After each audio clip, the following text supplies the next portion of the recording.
Updated, 7:48 a.m. Good morning on this damp Monday. Between the Radio City Rockets and the Rockefeller Center Christmas tree, the holidays in New York City are nothing if not flashy. Another beloved, sparkly holiday tradition? The window displays that line Fifth Avenue's iconic storefronts. The displays do far more than advertise clothing, they are works of art in their own right.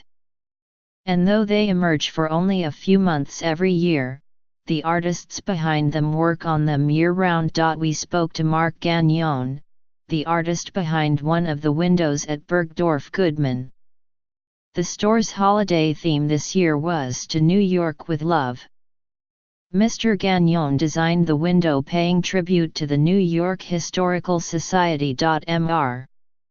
Gagnon said he began collecting ideas in March. He and David Hoye, Bergdorf's director of visual presentation, visited the museum several times. They also spent days poring over the organization's online archives. When Mr. Gagnon saw an item that caught his eye, an old parking meter, or a Tiffany lamp, he set to work in his downtown Manhattan apartment, painstakingly reproducing each item with papier-mâché, bubble wrap and masking tape. While each of the 83 handmade items in the window has a historical counterpart at the museum, Mr. Gagnon took some artistic liberties, turning some portraits into sculptures, or tall statues into figurines. Mr. Gagnon and Mr. Hoye especially agonized over what figures to put at the center of the display, flanking the mannequin in a Gucci dress, Mr. Hoye said. They toyed with Alexander Hamilton and Aaron Burr, or a pilgrim and a Native American from an old New York City seal. They settled upon a bear and a bull, inspired by a 19th-century board game called The Great Wall Street Game. The final figures are 7 feet tall. While Mr. Gagnon sculpted the items, designers at Bergdorf mapped them on a 3D visualization software. Then came the installation in the window itself, in October. The Bergdorf staff worked in top secret, behind tarps that obscured the view from the street.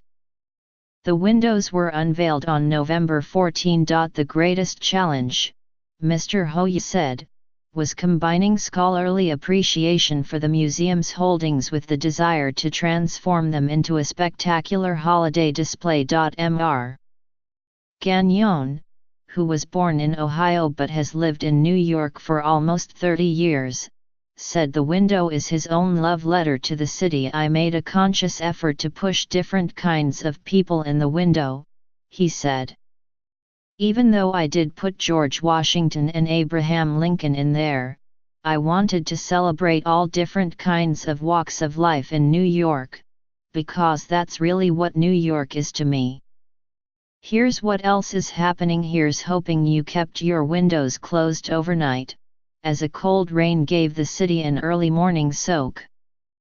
The rest of the day should be dry, though a bit muggy for this time of year, with temperatures staying in the low 40s. Tuesday is expected to be warmer, before things return to the 40s and stay there through the end of the week in a New Jersey town. Officials and residents fear the Republican tax plan will raise bills and decrease home values.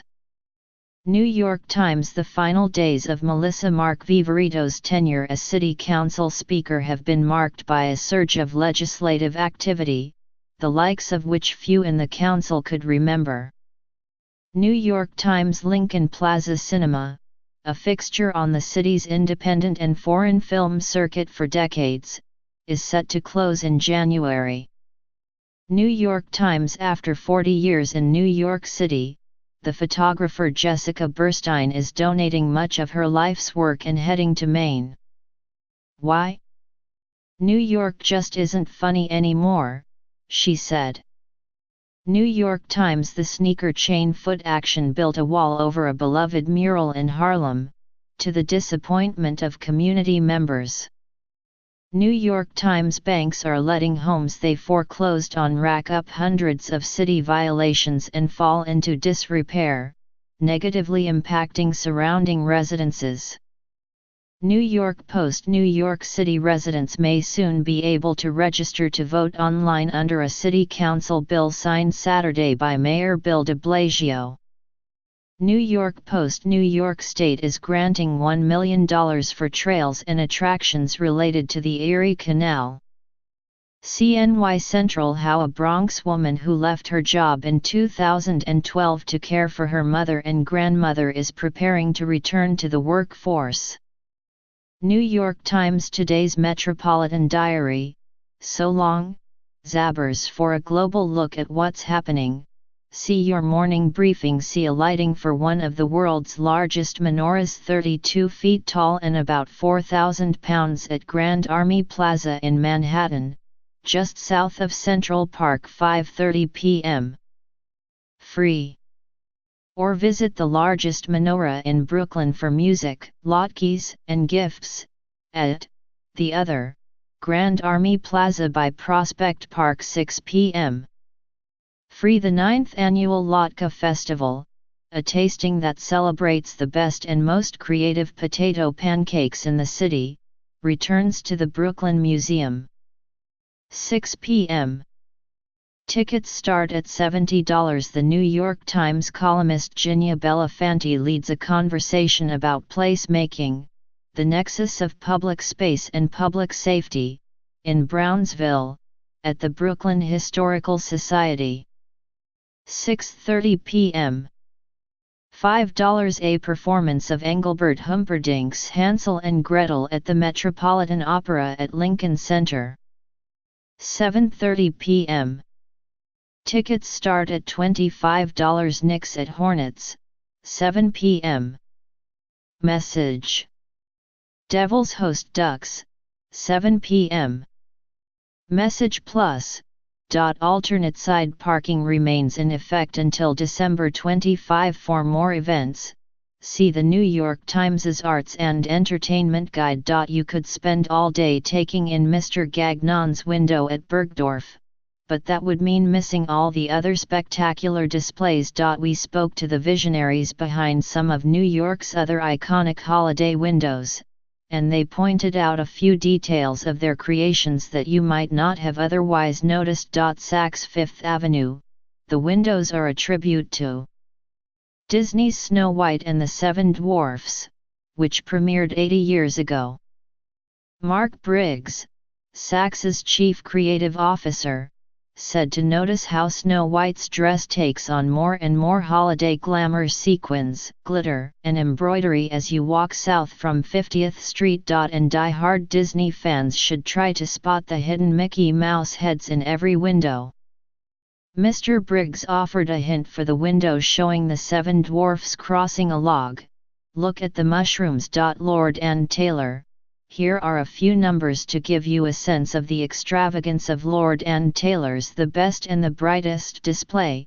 There are more than 200 hand-painted, hand-sculpted squirrels running up the facade of the building, and 250,000 strands of lights. The displays are built off-site in Woodside, Queens, and then disassembled and transported to the store's basement, said Ro Palermo, Lord & Taylor's divisional vice president of store visuals.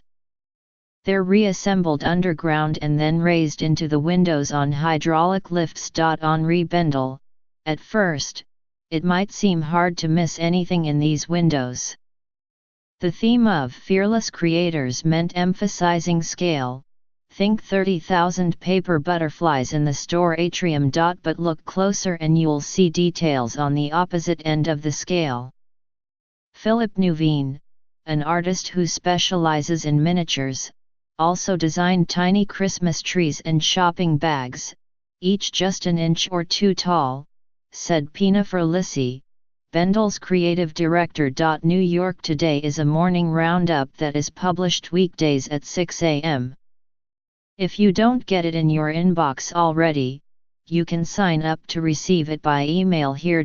For updates throughout the day, like us on Facebook. What would you like to see here to start your day? Post a comment, email us at newyorktoday@newyorktimes.com, or reach us via Twitter using number NYToday. Follow the New York Today columnists Alexandra Levine and Jonathan Wolfe on Twitter. You can find the latest New York Today at newyorktoday.com.